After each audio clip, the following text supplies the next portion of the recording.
Introducing the new footlong sidekicks at Subway. Try the warm and delicious footlong cookie, footlong pretzel, or footlong churro. And we're back and ready for game number 2 of our best of 5 grand finals. FlyQuest Challengers strike first in game 1 with a pentakill on the rookie to kick it off. I really want to use this opportunity right now to pump up Sajed so much. Not only to the rookie of their split, but I think everybody here should know who Masu is at this point. And Sajed looks just like Masu did a year ago. Nobody knew who he was coming into FlyQuest originally. He's not the greatest laner, but he is an absolutely sick team fighter. And as his lane gets better, we know that he's going to have another opportunity to look really strong in the LCS stage in the coming years. Yeah, I mean, sometimes like I don't want to hype up people too much, like too young in their career. So I think the biggest compliment I can give Sajed is that comparison doesn't seem unfair. Because Masu ended up being so good, especially like later on. It's really fun too, like having Meech in the crowd. Like watching Meech and Masu duel throughout these playoffs last summer was a blast for all of us up here. And like the fact that, again, like it doesn't feel unfair is just such a really high praise for someone that is in his first split and also making his first appearance on stage. Especially considering last year the context, Masu won most valuable prospect, but some players were saying, no, I think Meech is actually the better player by the time the finals came around. Yeah, Meech was looking super good. I also want to say that fascinatingly, Sajed, as a player who's only 19, doesn't feel as though he is living up to it. He feels as though Masu is even better than him. So that's an opportunity here. Let's see the confidence that Pentakill has to give him some good moments. Yeah, well, I do want to dive into this game. Maryville, they get side select for this one as they drop that game, and they're taking blue side. So we have a side swap. Yeah. And one of the things that's really big for us with Fearless, you can see at the top of your screens, those are the champs that each team played last game. Those champs are not available to them in this next one. But for the series. Yeah, for the series. But blue side for me, like he's the GOAT! Later on in the series, he's the GOAT! So I'm told that those are Sajed's brothers. Did he prepare that ahead of time? Let's go! Cool. Yeah, that's great. Yeah, some family there. Awesome. You got some family support. There's a lot of family coming through here, but this is already a bit of a gauntlet being thrown here for Maryville. We have seen that this Rumble has been played in the support role as well, but for this team, it has mostly been a top lane special, and we're also seeing FlyQuest. Serdi loves these challenges. Whenever you play something super dominant, he always has something ready to go. I actually have context for this because there was a bit of a Twitter war between these two. Niall said, I'll lock in the Aatrox blind if you promise to play Fiora into it. From my understanding, Serdi never replied to that tweet, so I think that was Serdi getting it in his head just by hovering. To my understanding, that's referencing the Tyler 1 tweet flaming Niall, so that's kind of fun that we got Serdi still throwing that down. But FlyC saying, we're going to copy your homework, just not make it too obvious. They lock in the Talia first, then Ottawa second.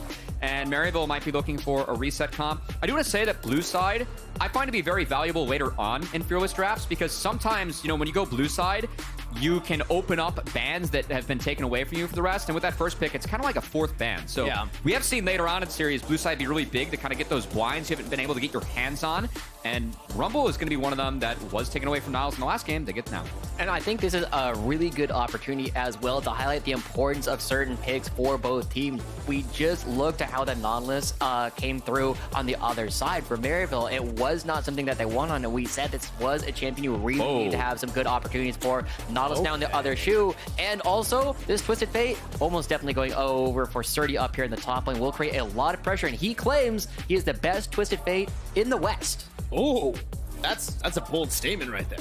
Honestly, the identity of FlyQuest, I mean, immediately they see that Jinx and see the potential team fight, and that TF says, we're going to side lane. It's all about dominating the side and then using that to create tempo and kind of avoid those even number front-to-back skirmishes that we saw Maryville fall victim to against the Jinx in game 1. That's a good point, and part of why some people, or a lot of people, I guess, if we're just being honest, were favoring FlyQuest going into this one. They can team fight, but they also have shown that they're able to close out games, specifically with Serdi in a side lane. Quad as well. Both of their solo laners have the ability to win games for them on their own. And they have a lot of support in the crowd as well. A lot of folks cheering on FlyQuest here. That's one of the big things that I think FlyQuest has a real threat here in that they have multiple players who can effectively play the side lane. Serdi and Quad both fantastic in the 1v1s in the later laning phase, whereas Spyrex can really do that, but Niles, he's much more focused on team fights. So something else kind of fun about Fearless Draft is the fact that like FlyQuest banning REVI, that doesn't take away picks from them. They played that in the last game, right? So you're only taking that away from Maryville, and that takes away a very strong core used to make plays. I wouldn't be surprised we see something like a Nico plus Viego come out from Maryville, as they just like to take strong duos. Also Karma Zin available for them. These are pairings that get really popular in Fearless, and something I'll give a lot of credit to over to Maryville is that they like abusing these pairings, but this is brand new for Sajed. Yeah. Looks like a Ziggs bot. Not the Ezreal that the fans were hoping with their sign, but Ziggs locked in for the bot lane. So not only in his first game does he have a pentakill on stage, but his second game on stage, he's going to take a champ that he hasn't played yet this split. And it's a fantastic counter pick to the Jinx as well. You can neutralize a lot of things that you're trying to do, and it is so hard. This is kind of a dive champ. Okay. Yeah, this should be a Maokai coming through immediately after that. As Spyrex goes towards the Jace, you know Yuji's going to be playing the Maokai alongside it. But I love this. It's creating a lot of pressure. You have a ton of wave clear coming out from FlyQuest, and just as you were talking about, FlyQuest trying to avoid having to play some of these team fights because they will never have to fight around one of their turrets. So the Jace Maokai, this is something from Maryville that they've only picked as a duo throughout the split, and they're 3-0 on it. And this goes way back to when Yuji and Spyrex were playing for Rocco over at FlyC. Their Jace Maokai was always fantastic. So fun to see this core come in. And the Xin Zhao pick being used for Shaden now. So that means that we see Karma later in the series. It will likely be a Karma plus Kindred or Graves for FlyC. This is absolutely a situation where I feel as though FlyQuest using the Xin Zhao now is a bit of a mistake. This is definitely a spot right now where I feel as though FlyQuest, they have some tools. They are playing defense. They are now not the ones with priority in the draft. Maryville have the tools to get things started, and now Xin Zhao just is there as a stopgap. Yeah, I really like the Maryville comp. Like you have, Maokai Brahm's a great pairing. You're able to engage with range. Rumble can follow up on that. You can have Braum ult also help set up Rumble ult. And really the threat of engage that Maryville has, the range they're playing with, it's now on FlyQuest to be really sound about how they close the gap. And also on FlyQuest to make sure they're playing very disciplined on their side lanes. Yeah. They cannot take straight up 5v5s. They have to be very disciplined about really when they're going to take fights. That has been the MO for FlyQuest Challengers. Sometimes they can't pull off these more freestyle drafts. Like you said, discipline is going to be the name of the game for the FlyQuest boys in green. Maryville University, though, showing their strength and depth in champ pool, pulling up a very strong combo in that Maokai Jace going into game 2, as they did drop that first game, and they had such confidence. Some of them were even like, oh no, there's a chance we 3-0 this one. And hate to say it, that's already no longer a possibility. They're going to have to climb a bit of a mountain here to topple FlyQuest. And we already know as well, one of the things we've kind of talked about is, guys, we are almost definitely going to a game 4 unless FlyQuest just completely wakes up. It is so hard to 3-0 in a Fearless Draft because you have to give this back and forth. It's not like your regular drafts. You play the same composition every game. And here we go, loading in to game number 2, FlyQuest Challengers, taking on Maryville University in our grand finals for the NACL. This time it's Maryville coming down. They don't have Niles up in the top lane, no dancing. Both teams absolutely ready to get things going from the very beginning. I want to point out as well, though, that Niles, normally he plays teleport. Almost every other Rumble in the league plays Ignite. But while we're in the early game, we actually have Mazel sitting by with a sideline interview with Coach Rocco. Hey everybody, I'm here with Coach Rocco for FlyQuest Challengers. A very rough and tumble game number 1, but you're coming in with a lot of comfort in game number 2. Is that a point of pressure for you? No, we just picked which champs we thought are good into their champs. Like we just picked Talion after this one too. It's just OP champs, and then when they started banning ADs, we had to get a bit more creative, but Sajet's been playing really well the first game, and he's like, Ziggs looking good here. They barely have any engaged, at least when we saw their champs, right? So they picked Maokai. Like Ziggs is looking good, you know, so like we just pick it. Not too bad. I do want to ask you, what were your words of motivation to the team coming into the day? I mean, I think the most important thing in best of 5, or like the scariest thing for teams, is usually they're too scared to lose. So I just already, like, we just spoke a lot this bit about wanting to win, right? So I just made sure that everything we did so far was good. It didn't, like, the result of today won't change it. So it's just important for us that if we're not scared to lose and we can just play freely and we're just not going to choke, which we didn't do in the first game, I think we'll just roll these guys. So yeah, this is good. Well, you heard it from Rocco. Thank you all so much. We'll send it back to the casters. And I mean, you heard it from him there. We just said it's hard to 3-0. I guess Rocco doesn't think it's going to be that hard. Very confident. And also hearing that Sajed is the one that said he wanted to play Ziggs. It is what it is. It's the Raccoons for Spyrex coming through from Rez, and it is not great. It's not great. I don't know. This is a pretty awesome matchup here in our finals once again. One of the things that has been great with all of our finals is we always get the 2 best teams, it feels like, coming in at the very end, and they play banger series every single time. Right now, looking across, one of the big things that we saw from Sajed was he actually had a really tough first couple of levels. He was down nearly 2 waves at the beginning, but this Ziggs, they're trying to push it underneath the tower, and Ziggs gonna really struggle there. And it's interesting, last game we saw each of our junglers work towards bot, as bot 3v3 was really the name of the game early. This time, each of them working towards the top side, where I would very much favor the TF plus Xin. I like this from Yuji, because if really FlyC wanted to be very aggressive, you could set up a dive on 3 against the Rumble, but that's not the case. Xin Zhao is taking the farm, and I gotta say, in this draft, given the support around Xin Zhao, Shaden's kind of gonna be like that pseudo carry on this Xin. There's a lot of supportive tools that he has that can help him really have a big game on this champ.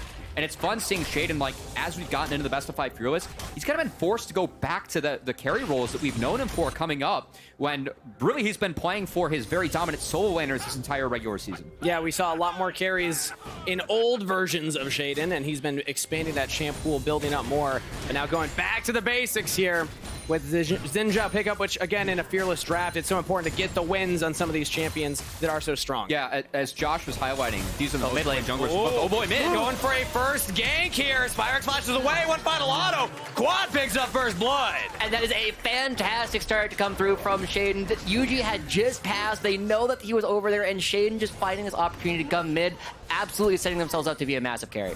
That is really, really good setup. And also, they got the flash out of Spyrex, so the rinse and repeat, that's going to be there. You think about the Ziggs not. Ziggs just burned that TP back, so he kind of matched the 3-wave base from Jinx, and now has the chance to have probably with Zyko's spot. Yeah, gets it with his bite, has the shield up, so he should be fine. The satchel from Sajed not going to land onto anybody there, so Zyko's going to be half health going back into the lane. Yeah, a couple canceled autos from Scary Jerry, but still, I do want to talk about the fact that Spyrex has been fairly vocal about the fact that landing into quad is very, very tough. I think this was a perfect example of that, as we see Shaden doesn't quite catch Yuji, but he's just willing to go for it, even though the W doesn't quite land. There's no opportunity for him to get out of here. And I think one of the wildest stats that we had this split was that Quad, his mid CS diff at 15, it was 21, and that would have been the largest out of any tournament that was going on in spring. On top of that, just to say how dominant these mids are, Quad, Roamer, and Spyrex in a lane at 10 mids, they were the 3 that were up XP at 10, and now Spyrex, he's you no just flash. said it, no flash. Rinse and repeat for Shaden. Spyrex almost gets one back in a quad, but this time it's the jungler for FlyQuest that gets the kill. And this is not supposed to be happening like this for Maryville. It's supposed to be a relatively safe lane with Yuji supporting the mid lane, but already starting to crumble a little bit here. We talked so much about how different players are going to be in form. Quad and Shaden already looking great. He's not even done yet. Looking at the grubs, as Yuji will pick up 2 of those ones. But actually, as I said, Shaden will decide to walk away. Doesn't have the backup of mid lane and top is shoved in, so will concede these for now. And this is so great to see from Quad too, because I know that, like, talking with FlyQuest going into the season, you know, how they ended up with Quad. This was a player that when he was in Korea, the rumor was always, hey, he's really good in scrims. He used to go by the IGN Solka. He has, I believe, over 80 LCK games played. He was #1 in Korea. LS considers him the best Cassio in the world. And to see Quad really show up on stage, which is the one thing that was a knock against him, was big, but now we have a play top. Trying to make play top side here. Niles going forward onto Shaden, who also doesn't have the flash. Yuji with a flash bramble smash knock back. Shaden's just trying to clear out some of the Krugs, and Niles will grab the kill. And it took a little while. Yuji tried to make this play in game 1, but now the most valuable prospect is once again firing on all cylinders. The flash into the queue, knocking Shaden back, setting up Niles, who now has a kill in this lane. This is such a volatile spot for the top side. And now he's back into his own jungle to clear out. Shaden's going to want that one back. Surdy was very low. We didn't see how Surdy got into that position, and this was Surdy's counter pick into Niles, and now TF with no summoner spells could be vulnerable. I think that Surdy was afraid that he was going to get dove after the first grub was taken. Like, he didn't know if Maokai was still on the grubs or topside. He didn't have the vision, so he popped that ghost early. And then Yuji with the revisit, even with Shaden there, he had the grubs, so he was up a level. His grubs, especially that first set, really big for jungle levels. And Yuji doing a nice job of making sure that he is getting farm as the Maokai. It's a little bit of a different Maokai than last split, where, you know, Demonic Embrace, who did so much damage later on, but getting levels and farm a Maokai, Still a winning strat in this split, and Yuji's doing a nice job of that early. I'm going to jump off of that as well, because normally we have been looking at Maryville as a team that loves prioritizing dragons early on in the game. But they also get the grubs. We've been looking at whether or not teams would be trading these back and forth over and over again. But now, Maryville doesn't need to necessarily trade. Here we go, Quad with another on top side. No flash for Niles, no hope for escape. FlyQuest are not relenting, as Quad is looking for everything on the rift. Surdy picking up that one. That is a drop for the Dragon, but this is really where I feel Surdy is different. And I got to be honest, you know, my mission, Surdy was my vote for most valuable prospect. I'm going to be real.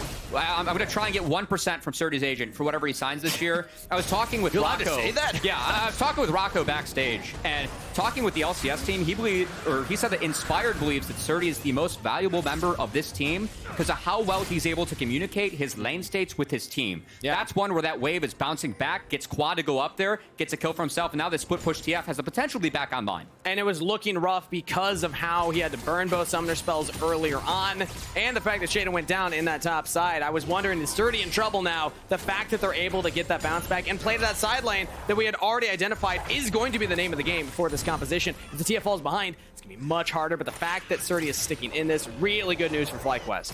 I feel as though this game is still hovering on a knife's edge, though, because we got to give some credit to Spyrax with the fact that he's gone down 2 kills. He's still doing A-okay here in the mid lane, but now the Quad has gotten out of the lane a little bit. It asks a lot of questions about how the bottom lane is going to go. Scary Jerry has been winning all of their lanes. We haven't seen a lot of attention down there just quite yet, but you have to look at Sajed as someone who's going to be okay.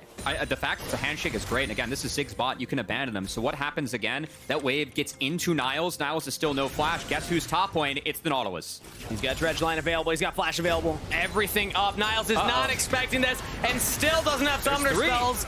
Here comes Zyko, though, to try and play goalie, try and keep him alive. Equalizer comes down. Not a lot of damage replied, though. Really nice match from Zyko, and that Unbreakable catches the gold card, even if it is targeted at Rumble. So well done by Zyko to read that and respond to the move from Chime. That said, health bars and cooldown still in favor of FlyC, and they still want to push. Chime's still here. Niles walking up, gets a slow, and becomes lightning from Shade, and they should be out of there. I really like that play coming through. Niles being very aggressive. Here's the ult. Surdy's got the gold card. He's ulting it and immediately jumped down by Yuji. Zyko flashes away. Quad's trying to block him. Surdy goes down. Went way too deep in enemy territory. Maryville University happy to take this fight. No equalizer for Niles, but enough damage to burn through the top laner. What was that? I don't know. There's no respect for the Braum Unbreakable. He caught the gold card twice. There was no play. Yeah, that's crazy. We've been looking at Surdy as one of the best TF players. He loves playing the lane. He's so good at the 1v1, but now Sajed dodging W is going to be fine, but those are their 2 most valuable prospects. Now Niles in trouble again. Yet again. Up in the top lane, teleports are now coming through, and this is going to be Spyrax in a 1v3 situation. Immediately rooted up, pulled back. FlyQuest Challengers happy to take the solo laners from Maryville, isolated in the side lane. And a complete collapse of the map coming out from Maryville. They have nothing to respond to. The other 3 grubs are going to be going over to FlyQuest, but you saw Maryville, they understand the plan coming through from FlyQuest Challengers, and they try and match it. Zyko comes up the first time, Spyrax tries to come up the second time. It works out to start with, but FlyQuest say, no, we're doubling down. You thought we were going to mix it up? No, we're going to keep on going topside, and now Surdy's going to start ballooning his gold lead, getting all these plays by himself. That match just wasn't there, and I really like the Ziggs with this comp, because Ziggs is someone that you can just abandon in the bot side. You can't afford to play top side like this. And Niles, without having flash, you can see how much pressure they're trying to put onto this Rumble. Niles now has flash again, but now I'm wondering, like, when does FlyC call more people up here and try and blow that summoner and really punish Rumble? Because again, in the team fights, Rumble so much value, but in the side lane, he is very vulnerable, and FlyC doing a great job of targeting that. I'm calling it right now. This entire split's been a psyop from Surdy. If you go back to the banter between the two of them, he was like, look, Niles, he's always bringing, or Niles was saying, you know, Surdy's always bringing people up here. And then Surdy's like, no, we're going to get a 1v1. This time for finals. I got you. I promise. And I was like, psych, they're all coming on top side. I got the whole crew with me. That's so funny. I love seeing this, right? This is exactly trash talk between these guys they were talking about. They both are very vocal. They're both big trash talkers. They don't think the other one is that good, but this time, FlyQuest, they do have the tools. And crucially, Surdy's only gotten 1 kill. It's actually been a lot of quad. Nice trying to stop the backs here of Zyko. Again, the Unbreakable comes through. Scary Jerry getting a lot of damage onto Chime. Well played. Glacial Fissure comes up. Chime still up. Slowed down by Scary Jerry. Flash support. Scary Jerry really wants that one. We'll get flash out of Chime, but nothing more. Now Weaver going from Quad. It's not over yet. Quad fancies himself a kill onto the enemy AD carry, but he gets rooted up by Yuji. Still picks up the kill. Quad still kicking. Shaden guides deep. He gets one. He's looking for Yuji. TP coming in from behind, though. It's going to be Niles with the equalizer. Only lands onto Sajet, but that's going to be enough. Quad's in trouble. Getting damage over the wall. Chime's coming back in, but Spyrax cashes up with a big shutdown. Looking at Chime now, but it's Shaden that's going to be the benefactor of this kill. If the dredge line lands, it does. It. When it becomes lightning, might be enough. Spyrax jumps back in, crash down, knocks him back, and is in full retreat mode. What a chaotic scrap. A wild skirmish, but while all this is going on, Niles, or I should say, he responded. Surdy did not. So Surdy is taking the tower for free on the top side with the 3 grubs. And this Golding, massive for FlyQuest. They knocked down the first brick. And this is what I love seeing from FlyQuest. They are so good individually. So many plays come through, and this is how they play the map. This has been one of their big advantages throughout the entire season, is they understand a lot of these cross-map setups so well. And honestly, props to both bot lanes for how they played out the first part of that skirmish. Like, I think mechanically that was decently well played. The big difference that Quad and Shaden both got there first, and the Niles response just came in a bit late. He's a little bit behind, didn't quite have the damage to boot, and that play goes sideways, and now things go from bad to worse for Maryville. Quad has been all over the Rift right now. They're up 4,000 gold because of how much this Lee has been impacting Sidelands. And looking like Mount lives in an antique shop. He's on a spending spear right now, a full item up over Spyrax, who is struggling to get into this game. And this is one of Spyrax's key picks. This is something that Maryville have found so much success on, not just this split, but Spyrax and Yuji did this on FlyQuest as well. A huge understanding so far from FlyQuest on how to punish this. And Rocco has to know exactly how these guys play because he was their coach last time. This is the exact kind of thing that FlyQuest would do to other teams. And now Dragon's down, Rift Herald spawning, and Niles on the top side, he's no flash. Look at that wave. Niles, he kind of has to group with his team. I like Niles not stepping up there. He would have been very vulnerable. But look for FlyC to attack Niles it again. I think that's their next play. Take down the Rumble and then use that to shift their power into Rift Herald. I do want to point out as well, one of the major things that we were looking at, one of the things that Niles has said is that he believes he's the worst member of the team, right? He has said, I will take so much. Give me whatever you need to. It is all about trying to set up everyone else. But he has been the best player on this team throughout the course of playoffs so far. He is why they made it to finals in the first place, and they shut down one of the major win conditions. And like, he did that in this game, right? He's saying, give me Rumble. Like, play out the draft from there, right? I will eat the counter pick. But for me, what has made him the best player was really his performances on the Aatrox, the Renekton, buying space. And I'm wondering if we see that in the next game for Niles to kind of go for that matchup and see what he can do. Because at the moment, I mean, this is a 4.5k gold deficit for Maryville. They're even in Dragons. It feels like they don't have a lot going for them right now. It's going to take a while for this team fight to really come online, especially with how far behind the Jace is. I will say, we just saw Sajet have a pop-off game on the Jinx, though. Scary Jerry, while not having an incredible showing early on in this game, is not that far behind. Still has the opportunity. Low health bars on the side of FlyQuest Challengers. No true tank to absorb all the damage. As Spyrax, again, he feels everybody around him. Chime's going to lock him down. Shaden, when it becomes lightning, will get in there for the damage. And will Quad get another one? Shaden picks that one up. But either way, Spyrax burns Flash and still dies. You got to feel for the solo laners here on Maryville. This has been a huge recipe for success from FlyQuest. Their solo laners are just gapping people with Shaden's help. And this is one thing, like with the Nautilus Braum matchup specifically, like with the Ziggs, again, you can leave that Ziggs on its own, and Naut has the ability to really roam and have cryo, and the ability for Naut to create with Talia, as Rocco was highlighting in the interview before the game started, and then Xin Zhao, who is really has to be the carry kind of like with this hot like comp where they don't have a traditional marksman. FlyQuest are stepping up to that challenge, and Shaden is huge in this game. So if we're writing down the list, the checklist for FlyQuest Challengers, seems like they're hitting all that. 4-1 and 4 for Shaden on the Xin Zhao. Quads all over the map. Surdy, outside of that one questionable ult, has been playing a very clean game, and Chime also constantly in these lanes, just being a thorn in the side of Maryville. And I know that FlyQuest didn't attack Niles while his flash was down, but they did attack Spyrax and took his flash while he still went down, right? So you can still see the strategy of we don't ever want to take a 5v5 on even footing. We want to use the push we have to then TP elsewhere and make things happen. Very good for FlyQuest. And I think that's one of the big things that we have to look at for the rest of this game here is the fact that you were just touching on the fact that Scary Jerry on the Jinx, this has been one of his better characters. He has shown a lot of ability to play this, but will he even get a team fight, right? Yeah. We have not seen. The closest thing we had was that extended skirmish down in the bottom side, and Maryville came out behind it. We need to see Scary Jerry on 2 items, but I don't know if he's ever going to get a fight. One of the reasons we've been so impressed with FlyQuest Challengers is because they can do this to the game state. They will not always take you in the front to back. They'll pick comps like this that play to sides, try and punish you when you're all alone, and not give that front to back that Maryville is so good at. That is their bread and butter and how they've been getting a lot of wins. And this is going to put a ton of pressure on our most valuable prospect, Yuji, because he is the closest thing that this team has to engage, and that means that he is so gated by whether or not his flash is available. He just needs to full send on whoever is trying to wave clear a lane. They need to get them, they need to get the flash, they need to get the kill, and that's how they can win. You can see it's so tricky. Like, I don't know if Maryville can fight for this dragon a minute out, but like, look at Spyrax trying to extend to this wave top. Like, he doesn't even show. Quad is able to ult this, so they're just brute forcing this down with a satchel charge from Ziggs. Jace is able to then access this wave, but you can see how cautious the Maryville side laners are, even showing against what FlyC has, just given the pressure and how quick they can respond with something like TF Talia on these sides. It's so dangerous. It really highlights the fact that Spyrax is just hiding his way in this bush. He knows he can't even walk up to hit this turret because he doesn't know where Shaden went. And if you take a look at the river, there is no vision. Yeah. There's one ward coming up for the side of Maryville. This has been something that they have dominated a lot of other teams with, is knowing where things are, but they are playing blind. Playing the side, not working out for Spyrax here. He's trying to push Shin, actually pulls Zyko all the way up there to hover him. But Dragon's up in 20 seconds, and you bring up the vision. FlyQuest are ready for this. They get their resets and can get back out there, and they already see a lot of the map down here. Surdy's also pushed in this wave. That's exactly what you want to do with the Ziggs comp, right? So Jed's going to blow up this wave and then just go down in fog. As a TP comes in early from Quad, so going to sit down in the river where they have vision, where they have control, and poke and prod Maryville as they try and get in. Psycho blast cones towards the bot side where he's still on a ward and they still have complete vision. FlyQuest Challengers are just going to take the fight. They're not even starting up the dragon right now. They don't care. I mean, they see that Spyrax is still top lane. They know there's no fight possible, and Jerry, still only on 1 completed item, cannot carry a fight. Honestly, props to Scary Jerry taking a path that respectful. He's going to hit the blast cone and just see how tough the vision is. Chime thinking about it.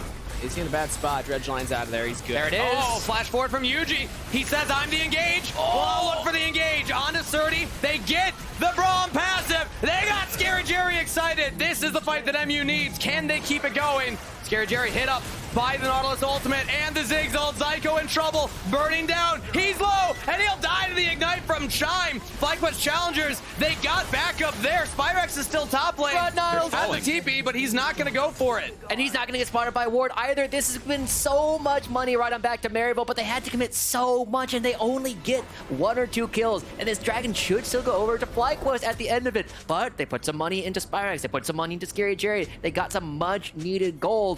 But they have to do that again, and Yuji will not have flash for 4 more minutes. It was kind of an awkward play overall from FlyQuest Challengers. I think the idea was to power play the Rift Herald and try and push for the bot inner with the Ziggs, which is doable, but Spyrax on Jace, even being behind, you can't take turrets so quickly. And I think that's well worth it for Maryville to kind of drop the dragon. They actually picked up a little bit of gold and put it on the member that was behind, so I don't love that FlyQuest Challengers gave him that angle. It's hard to, you know, completely block things out, right? It is Yuji with the flash W. I want to see what Maryville do, because I think they actually have to be very respectful around this Baron, and it does have hands. This does give an opportunity for FlyQuest to move around towards the Baron to set that up, and they aren't really worried about an engage from Maryville. They can poke them out really effectively. They have threats onto Spyrax and Jerry via Sajed.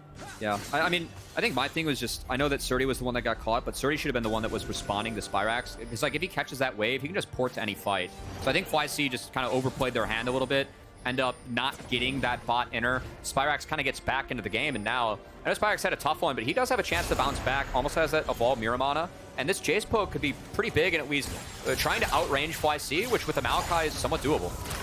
And I actually want to give a quote from Surdy. I was catching his stream the other day as we get to take a look at the hands. It's not quite what you were looking for there, Cubby. Does have hands. Does have hands. Does in fact have hands. One of the things that Surdy has said about Jace is that Jace is the best scaling champ in the entire game.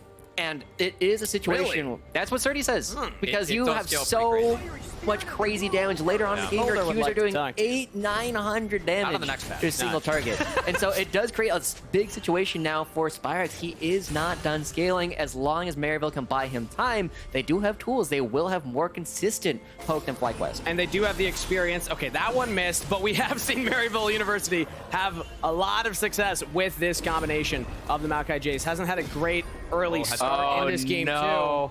Are they getting collapsed on now? No, I think they're just going to see if Quad connects, but he's going to go a long way, so well done. But Maryville, at least, like, they have some footing on the map.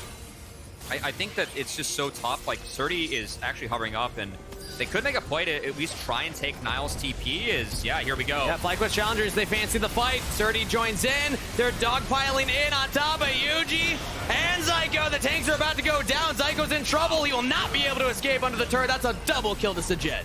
That is just so clinical from FlyC. Like, they push the bot wave in, then the TF fogs up, and now they have this power play where, yes, like, Niles is there. He TPs, he tries to answer, but they're so far ahead, and the bot side of MU was so far up on the top side, they weren't there in time. Jungler's down, and now this Baron hits free.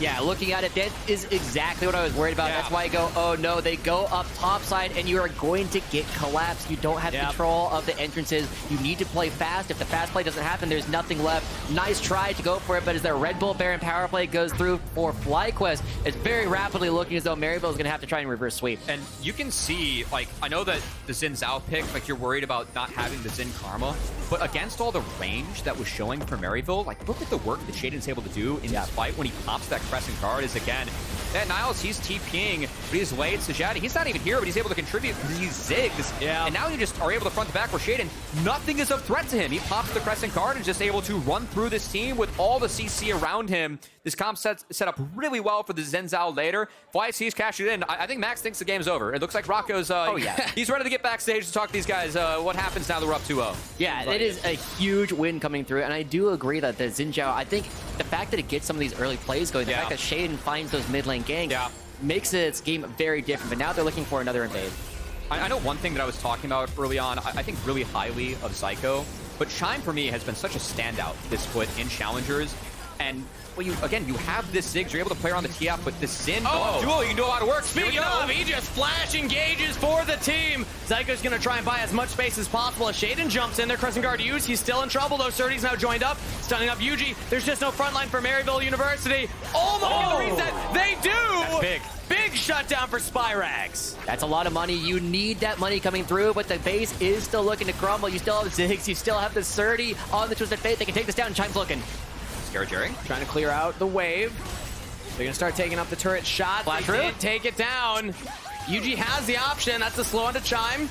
He's not looking for the flash. He just wants to get it. He goes all the way into enemy territory. Now FlyQuest are there. They're hitting Yuji. Flash away to safety. But it bought space. It bought time. Scary Jerry excited gets one kill. Niles gets the other. That's a lot of gold that you really need. And 15 seconds before the dragon, they can try and reset and get back out on the map. It's a dead trying to stop them. FlyC just playing a little bit too quickly, and you can see when the Crescent Guard's down how some of the range of Maryville can actually interact with that Xin Zhao. So I do think that FlyC, I kind of like the phrasing of having the shotgun comps, right? Like, they have to have that first round of abilities, do a lot of damage. In Maryville, once that didn't work out, some of those ults went like sideways. They did a really nice job of pushing back. And props to Scary Jerry, who, with all this range on the Jinx, managed that very well in that set of plays. But they don't get the dragon. Maryville off of the play. Don't deny if FlyQuest Challengers will get the dragon still point. It's Chemtech Dragon. Who cares? There's also, like, just no way in hell that you're going to front the dragon. So I think the fact they dropped this, they don't care that much. But I will say, Shime and Surdy were deploying on the top side. You know what? And Maryville might take a, they might actually take a steal here as FlyC. They're late to the play. Thanks for the leash. All right. Maryville University will deny the dragon stacking. But FlyQuest Challengers, they might want to win because Lightning misses. Dredgeline does not. Sajed gets massive damage onto everybody on MU. And Quad 30 even catch out Scary Jerry. Double kill to Shaden. Quad picking up one, making a triple to the jungler. When you fight back to back to back and the summoner spells are down, the team that has the CC up, they're going to punish. That time, no flash is available for Maryville. and this Nautilus Talia just tore through them as FlyQuest Challengers now going to tear through the base and find that 2-0 lead. 10 seconds for Zyko. It doesn't look like anybody's going to be up in time to stop the onslaught. FlyQuest Challengers came to dominate, and they're about to be up 2-0 in the grand finals. We said a 3-0 was hard to pull off. They're making it look easy to start things here. FlyQuest Challengers making quick work of Maryville University and making a statement here in Game 2. I said before today that so much of what we were going to be looking at was going to be depending on the form of how people were playing on the day. And my God, FlyQuest Challengers have come to play. They have had a plan for both games. They have executed on it both times. And their solo laners and their bot lane, everybody is playing on full throttle. And it looks as though they're ready to clean sweep this one. That is one where FlyQuest Challengers, like, in a way, they have full prio. You have Talia T-Up, you're able to play so fast with that. Playing Xin plus Not into Maokai plus Braum, just not enough time for those champs to get online.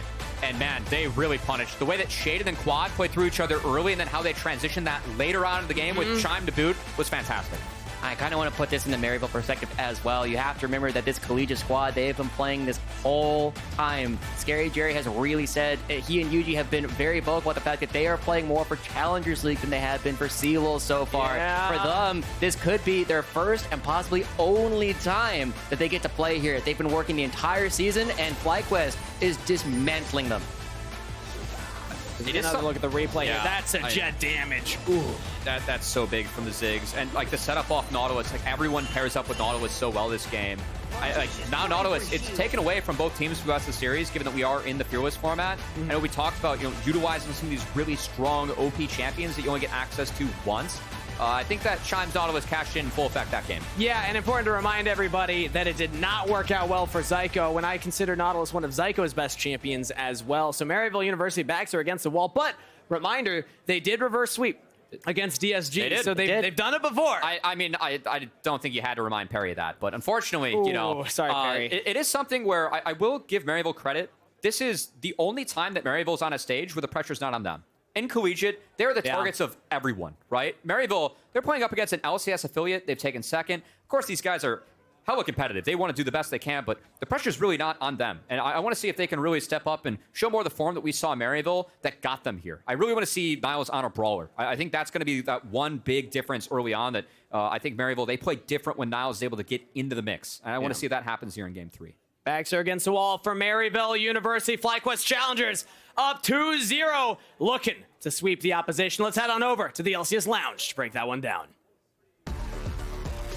What a game it was, as we are on the cusp of a potential 3-0 from FlyQuest. They were the team that was built to run this league, and so far they're running this series. But that gets us to a very fun aspect of our game, where we, on the analyst desk, get to have a little bit of fun with Subway in our Subway Best of 5 sidekick. Now, I don't know if you guys have watched the regular season at all. You guys are busy playing. But we have a little bit of fun thinking about picks coming into the games, especially on match points. Now, we are looking right here. These are the Fearless bands from these first 2 games. Let's talk about those before we get to the Subway Best of 5 sidekick. A lot of big name meta champions taken off here. Chad, if you want to go ahead and start us off. Yeah, I think FlyQuest has gotten most of their advantages snowballing through the early game and pushing their leads, which have been off the Ahri and the Talia, both mids that get pushed and they roam. And I think both those champs being no longer available makes FlyQuest's game plan a little different going into Game 3. Yeah, Perry, if you have any other thoughts. FlyQuest picking up the Xin Zhao first off. I think Maryville didn't handle the Xin Zhao too well. They didn't really pick the strongest champion to Xin Zhao, but now FlyQuest don't have that. We'll see if Maryville think that Xin Zhao is the right pick here this next game. Yeah. I mean, a lot of champions from Maryville's mid laner too were losing. We see some bot lane picks that are, Jinx area. We'll see what Maryville has in store. So. Now, with those sidekicks, I don't know if you've seen them, but they're foot-long treats that Subway has kicked off. They have the churro, the cookie, and the pretzel. Now, I'm going to have you guys ask a question to yourselves on what champion fits what position, but I'm going to start it off, and I'm going to choose mine. I'm going with the cookie, and I really, really, really, really want to see Smolder. I know maybe everybody's going to hate me. Everybody's going to hate me so much. but this is my cookie. A nice, warm, crisp one that Smolder can cook up for me, and a little bit of late game scaling that can go the way of Maryville if they want to change that style. Chad, do you have a pick? You can choose a cookie if you want, but I need your best of 5 I have to go with the churro. Okay. And I'd say it has to be, I need to see one Kindred today. I feel like if I see a Kindred, that's getting my churro. It's going to be, you know, nice and sweet. It's going to be nice. It's going to be a nice, simple game. You play for jungle. You play to get an advantage. I think both junglers are both capable of playing them. So I think if we get a Kindred today, I'd give that a churro. A churro, you know where to go with it. You know the taste. You know where the marks are going to be. I see the cohesion there. Now for you, what's your pickup of the sidekick here, Perry? You know, I will go with Pretzel. We're gonna be a little unique here, but my pick is Karma. You know, Karma. Ooh. When you see Karma, you get a little salty. You get a little angry. you get kind of upset when you see Karma, and you know, it's not a bad thing if it's on your team. If it's on your team, it's a good feeling. It's a good savory taste. But when you see Karma, you're not happy. Well, now I'm hungry. I was talking about those sidekicks, but that was our Subway Best of 5 sidekick. And thinking about how Maryville can retool this and find a way back in, I think, is the biggest conversation because this team has been scrappy. I want your thoughts really quick, Perry, on what you think could be that turning of the tide here if they want to grow in something in draft. You know, some of the picks that they're going, they brought out some of their strong picks. They brought out their 80 carry strong picks and everything. I think it's what it really comes down to is if their mid laner can, you know, hold the fort against Quad, because Quad is showing that how he is so oppressive here. And if UG can kind of step it up, and I think he needs to pick a carry here. I think UG needs to try to carry these games. Now, Maryville does select blue side here. No substitutions. Chad, thoughts on that going into a pivotal game 3? I think in like League of Legends draft, everyone knows blue side, you dictate the draft, red side adapts to the draft. I'm really happy that MU picked blue side. I think at this point, in the regular season, they were known to be good in the early game. They would snowball, they play their style. I think that's missing. I think with blue, they should pick a champ. It's really, I don't care. It could be B1 Draven. I want them to pick a champ that has a clear goal and a clear, you know, path, and I want them to run with it. So I want them to, you know, with the blue, I want them to dictate how they want to play the game and draft some sort of early game aggressive snowballing aspect. Be the decision makers in a pivotal game 3. Now, they are coming up on the horizon. We're going to go to a short little break, and we'll be back after this. Kill Maokai, kill Maokai. Kill Maokai. Maokai first. They're TP, Rumble TP down tower. Kill Maokai, kill. Maokai first, Kill Maokai. We can Baron off it, kill him. We can go, Jinx is here, Jinx is here. Okay, chill. I got Braum.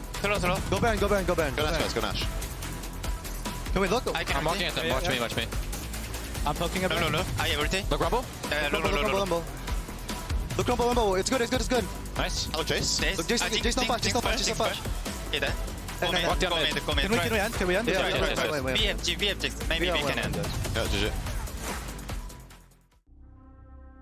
They said it couldn't be done. They said the world would never accept a cookie this long. Or a churro, and probably not a pretzel either. They also said, under no circumstances should those really long and delicious treats be wildly affordable. To which we said, but we already made them. And they are. Introducing the incredible new foot-long sidekicks. Get one at Subway today.